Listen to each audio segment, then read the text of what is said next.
Hello and welcome back to another episode of Critical Reactions with your host Brian. We're going to wrap up today with a special selection, which is where one of you tell me exactly what it is I need to check out. Today's special selection comes out is from Calvin, Ayreon, Age of Shadows. I'm pretty sure this is about merging with AI. Okay, we're looking at the double track Age of Shadows We Are Forever. It is just under 11 minutes long and comes off of the album 89. Let's dive into this and see what Ayreon is bringing to the table today.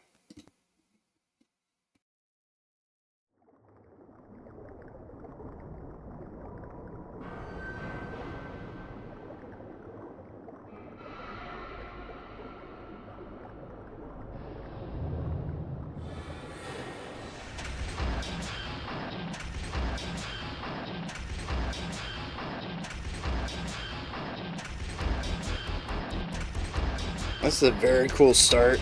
Definitely leads into the AI bit, the very mechanical sounds.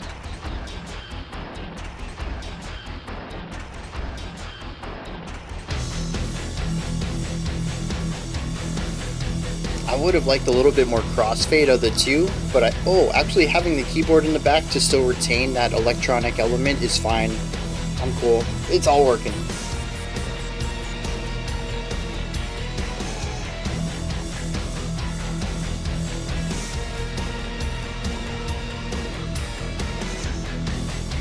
Yeah, the trading off back and forth on both halves of the riff, so good. Still having the moving synth stuff in the background too.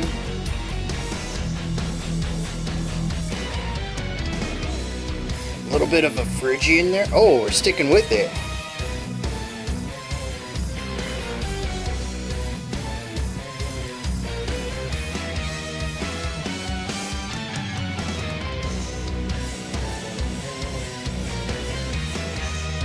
Yeah, the halftime into the full time. So many minor things that keep it fresh, changing things up every cycle through.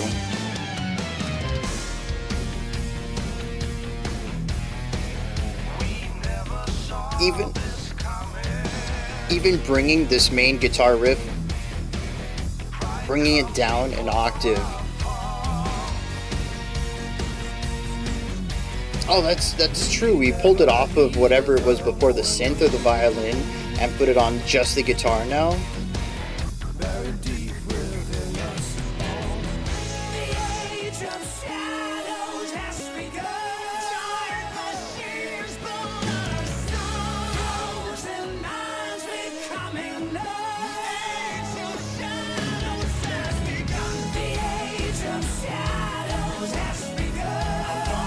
Sliding into shadows. So good. There's a lot of that slurring into and sliding into notes.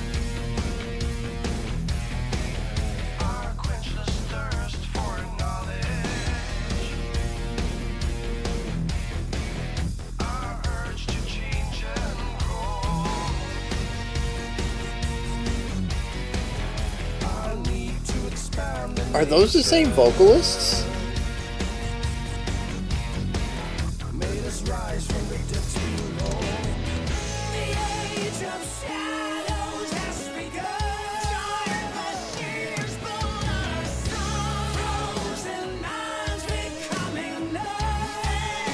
Dude, this is just...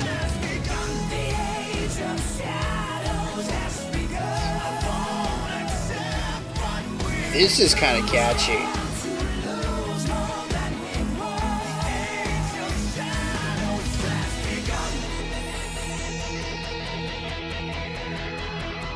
This is kind of wild. I feel inspiration all over the place.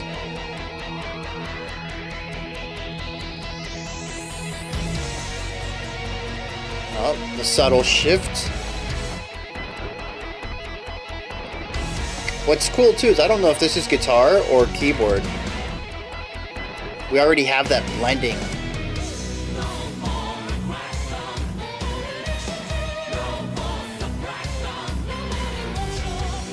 We got an operatic singer in here.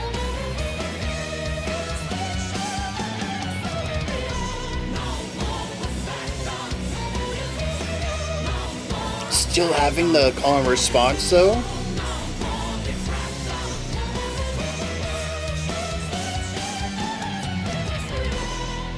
Oh, the violin layering on the same melody as the operatic vocals, so clean.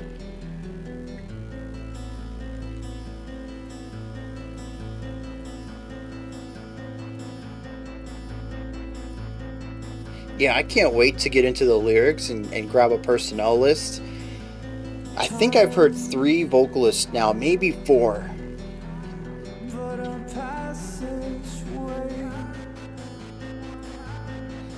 Wait a second.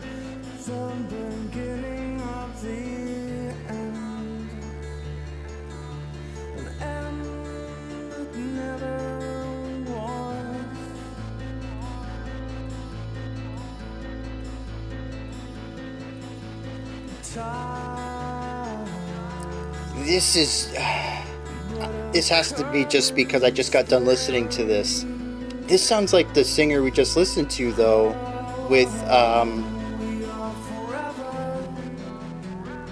who did we just get done? Catatonia. Somebody's channeling that dude really well. And it's still those long held out notes. The echo, man. Oh, you know, it also kind of sounds like the vocalist from Anathema though too. So interesting lift there.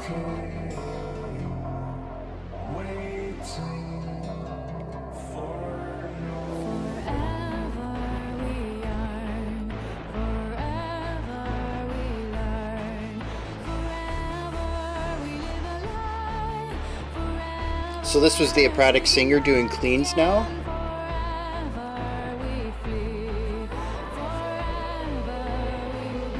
Oh, maybe not. Oh, yeah, really strong vibrato there. I could see her doing operatic vocals too.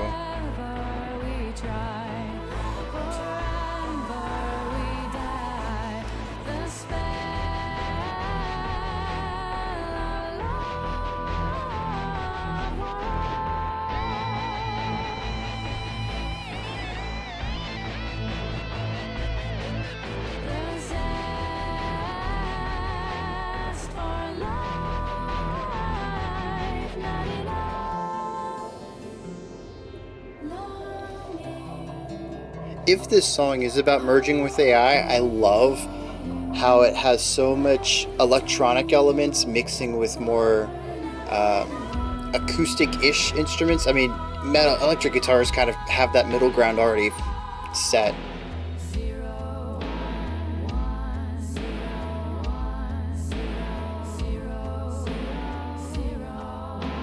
This is so good.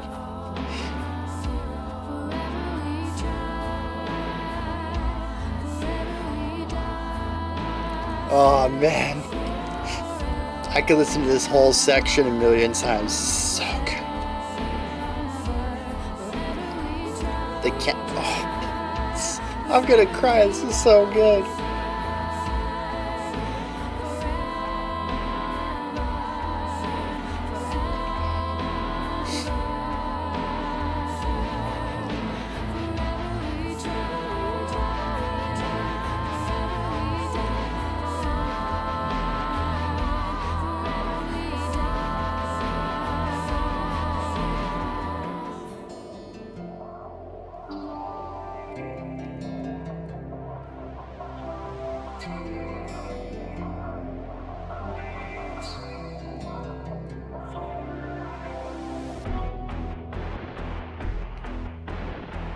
Is that about 7 minutes in?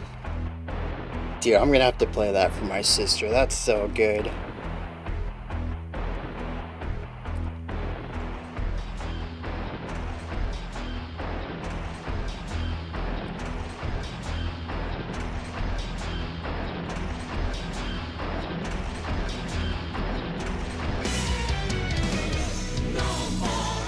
Just randomly coming back to our Phrygian chorus. Is that what this is?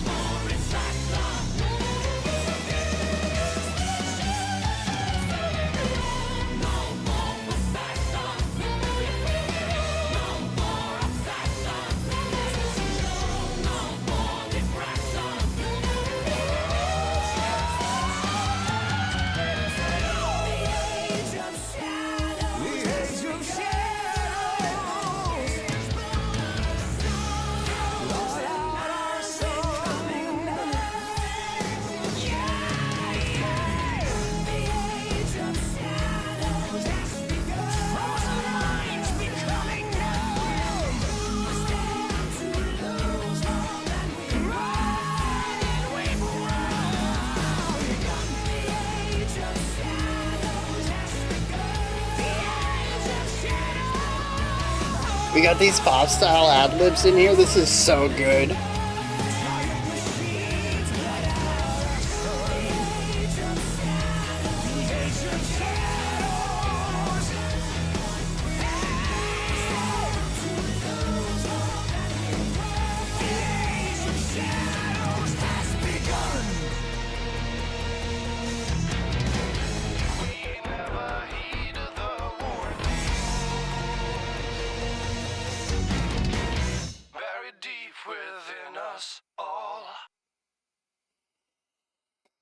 Oh, gee, this is the second time this week. I don't even want to talk about this.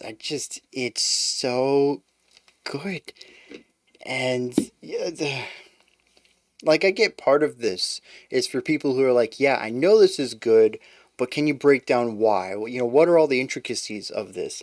What are the different parts that make it as cool as it is? But I feel like another part is that when we get stuff like this, a part of me is saying, all right, we need to convince the world that this is some of the best stuff out there. And then so I get into like this uh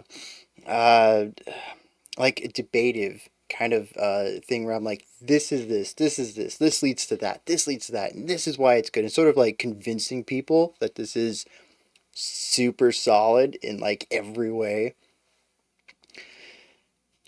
But at the same time, I'm just like, bro, if you listen to this and it didn't change you, then there's nothing I could say that's going to. I just need to turn the camera off because I can't I can't say anything that's gonna do justice to this at all. That's where I'm at right now. I mean, here's the thing too. Let me just start with this. I was kind of uh not iffy on it, but like I was over the hurdle, right? I was buying into it. I enjoyed a lot of what was going on, but it was sort of just great, right? Not good, above good, but not like epic, not masterpiece, nothing like this. And the bridge completely sold me. And when we came back to the chorus, I was just like, yep, this chorus is a lot better than I remember it. And it's moments like that where the whole song can get recontextualized that, yeah, I was just pure elation. I mean, it's very rare for my eyes to water up from music. I think on the channel, aside from lyrics that have just touched me really strongly, but like purely musical reaction, I could probably count on one hand the number of times it's happened. One that always pops in my mind is Pharaoh Sanders and Floating Points. When we checked out that collab there, there was some stuff at the end that just really had a strong impact on me. And now we can put Ayreon in that list.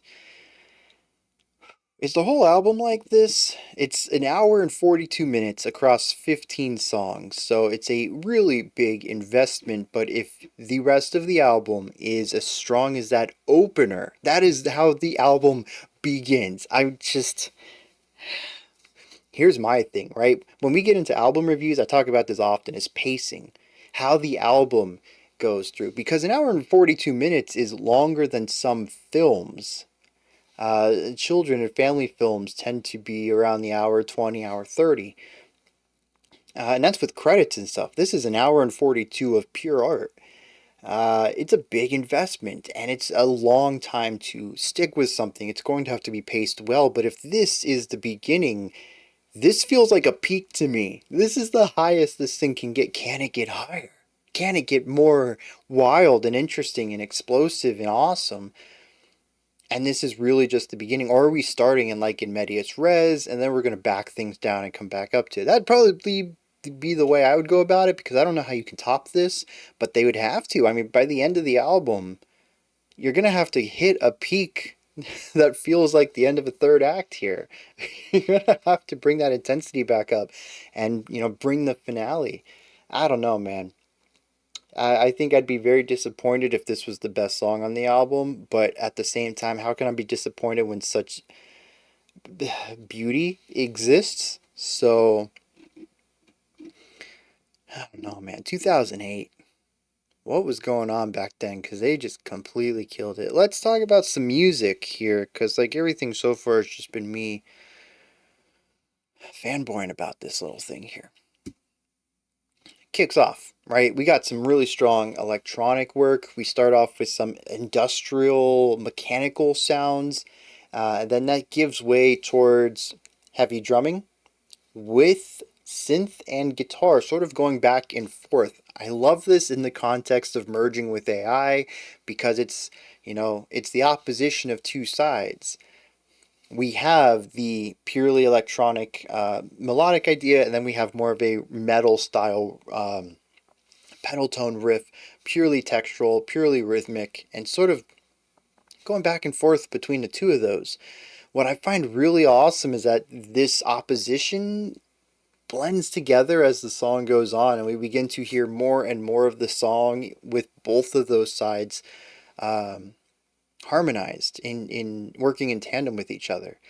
Again, I haven't touched the lyrics yet. I'm going off of the hypothesis of the requester that they think the song is probably about merging with AI. But if that's true, or if that's anywhere near true, the music is already from the start creating this opposition between the two sides.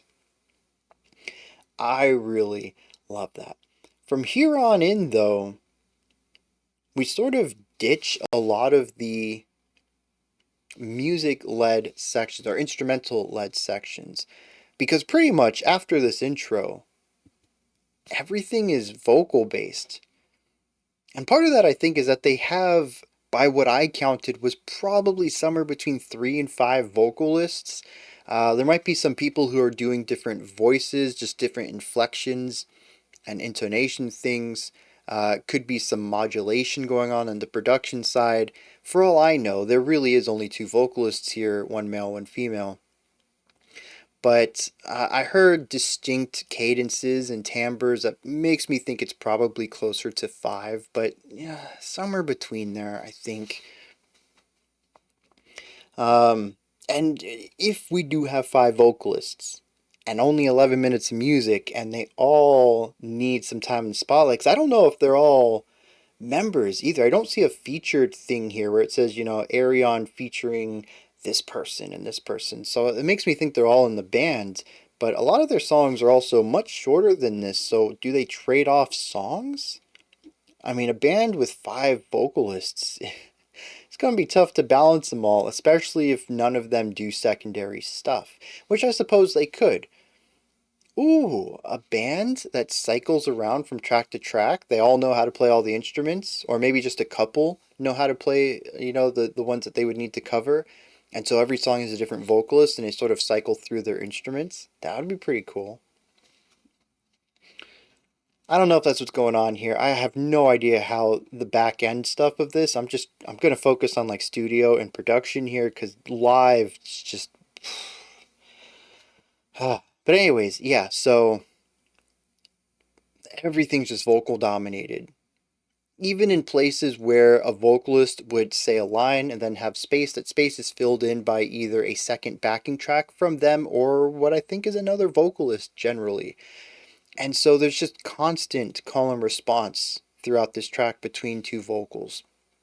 And because of that, the vocals end up taking up a lot of the runtime of this once we get out of the intro. It leaves the music to be secondary, very functional.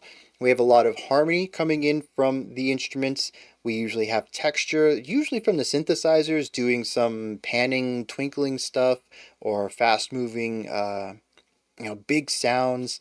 The guitars lean into this with their big chords and sometimes these more rhythmic, riffier bits just to give it a very metallic underlying feel to it all. The drums seem to be primarily focused on rhythm, really being more of a backbeat, the metronome to everything, the bass providing harmony, lots of pedal tone stuff going on here. That's the band. They're secondary to the plethora of vocalists that they have. And I don't necessarily think that that's a bad thing, but it does lead into something that I think isn't going to work for everyone, which is that this is very pop metal for my tastes. No, to my ears. I love this. I love pop metal though.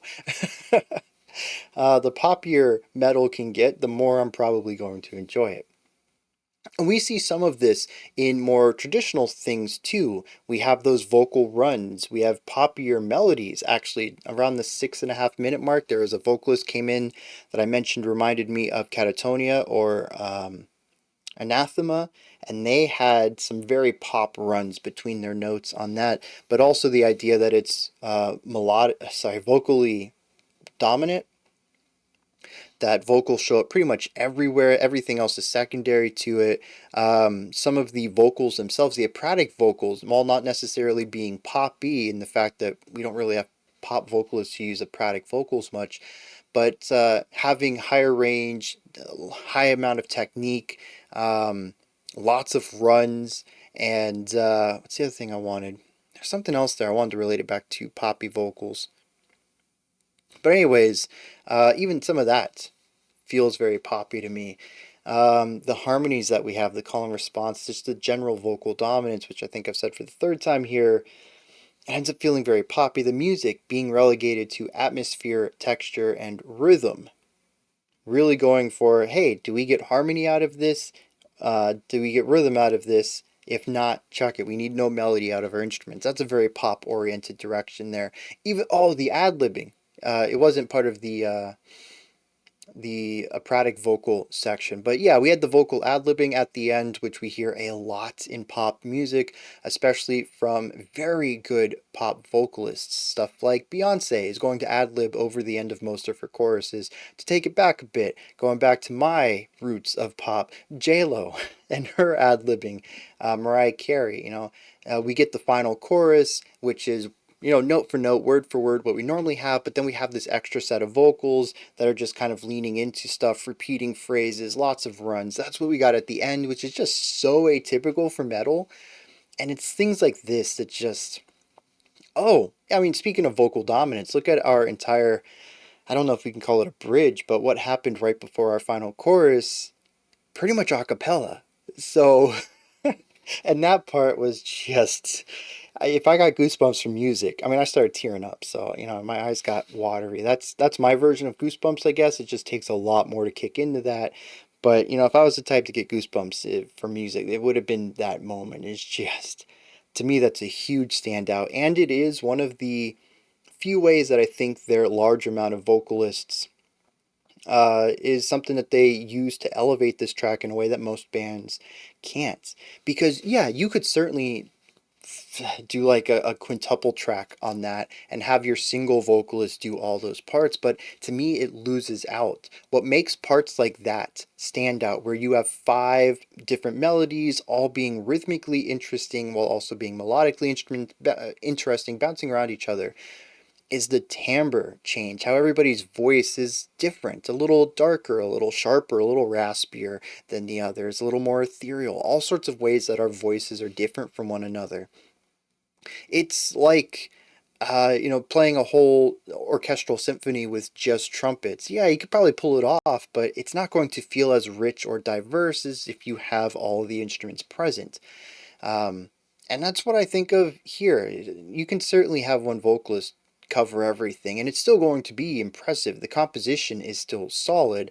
The execution is just not going to be as impressive because there is something missing, and that's timbre dynamics. And it's something that when you get this many vocalists together, you can pull off. And I'm glad that they put it into the music. I don't care if they do it again on the whole album. I'd love it if they did. I really would.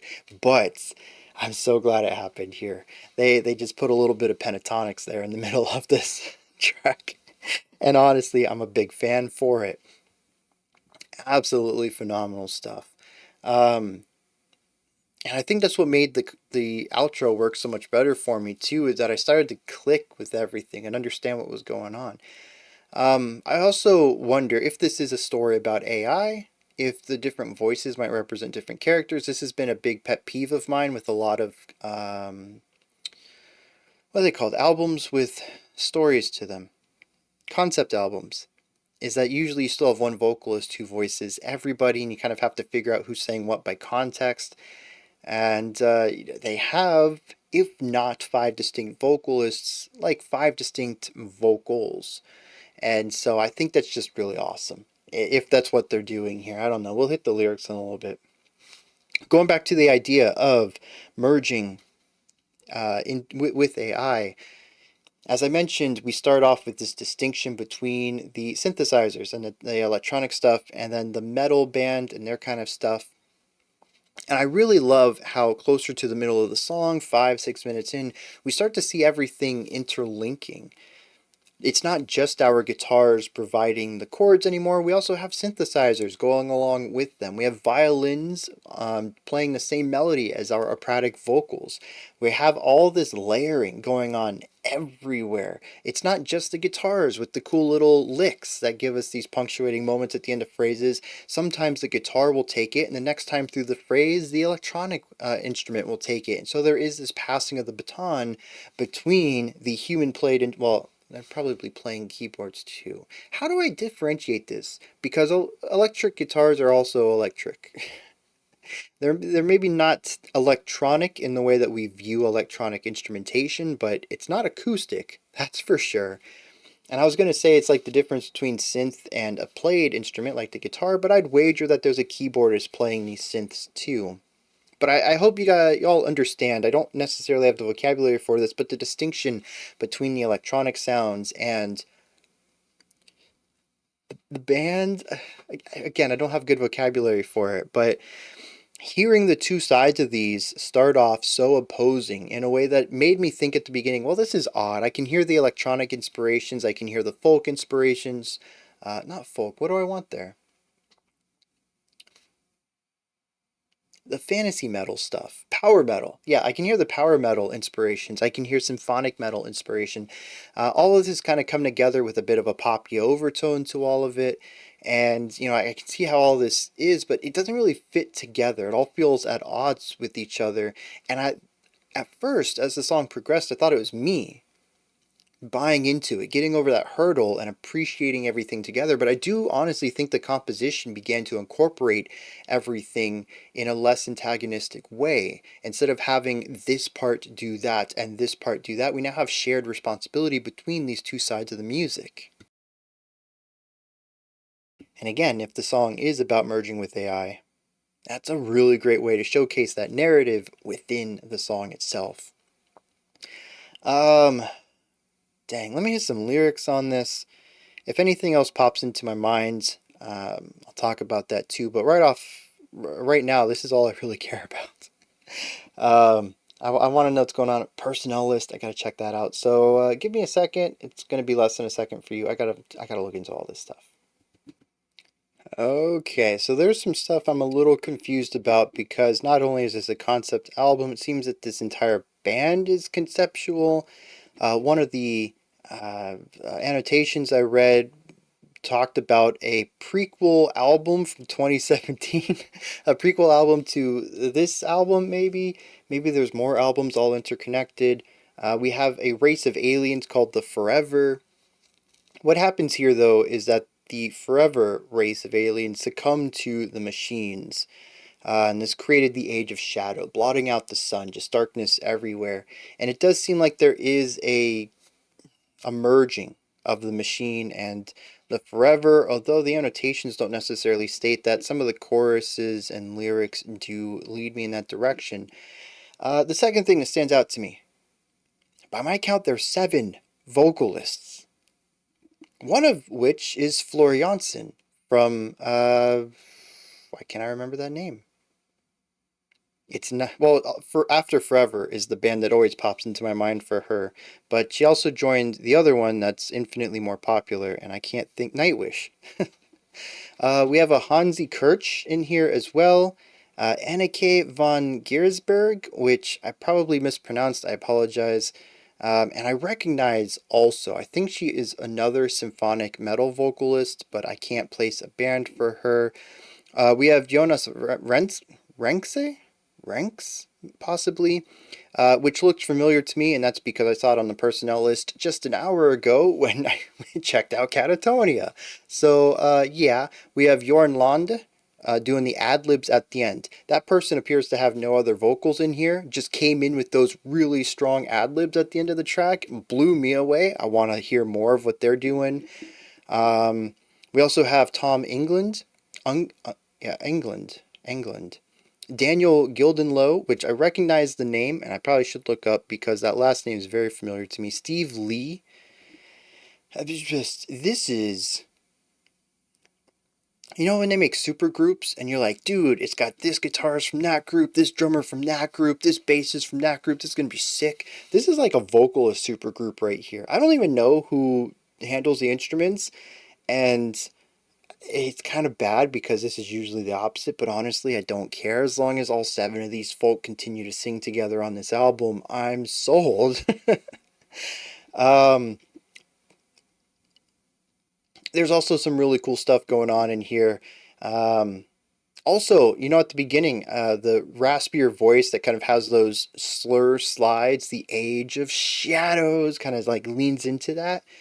I thought that that was the same vocalist doing the call and response, but no, they both just have this same approach to saying the word shadows. It's just really great how they mimicked each other. I don't know who did it first and the other matched it, but yeah, really great singers to put together from that perspective. Um, but yeah, the Age of Shadows is like the blotting out of the sun, and that we have, it says we stand to lose more than we've won, but that our quenchless thirst for knowledge and need to change and grow makes us rise from the depths below. So we just keep pushing forward for more and more and more. But the chorus speaks about a numbness. And this numbness brings about these opposing ideas. It says no more aggression, but also no more initiative. No more suppression, but no more emotions. And it just goes through a bunch of these. To me, it talks about, like I mentioned, a suppression of mentalness, almost a numbness of mental capacity. And just sort of taking everything at face value in a very monotone, reductive way. Then it talks about how time passes and that we become eternal prisoners to it. That now we forever yearn and forever learn and forever live a lie and forever sleep and forever flee and forever dream and all this stuff.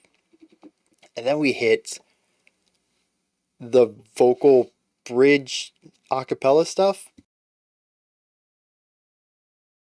And what's really cool, I didn't even notice this to begin with. I called this album 89. Technically, the album is 010110001. But I immediately recognize that as binary for 89 because it's 64, 24, and 1. Um, and, thinking back on it, I was like, oh, maybe that's not what it was.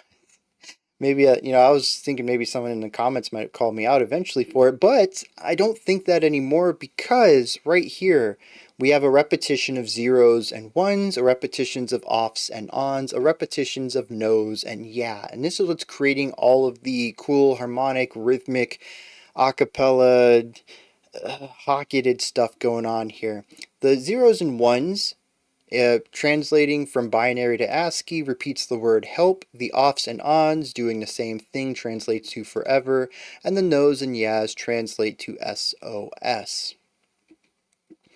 I think that's really interesting. I don't know what it means. Again, I'm kind of lost in this whole story here, but I think that's cool. And then the ending of the song is once again the numbness of the mind and the age of shadow, no more sun, all of this stuff. It's incredibly deep as far as needing the knowledge of a bunch of other stuff, I think, to really grasp.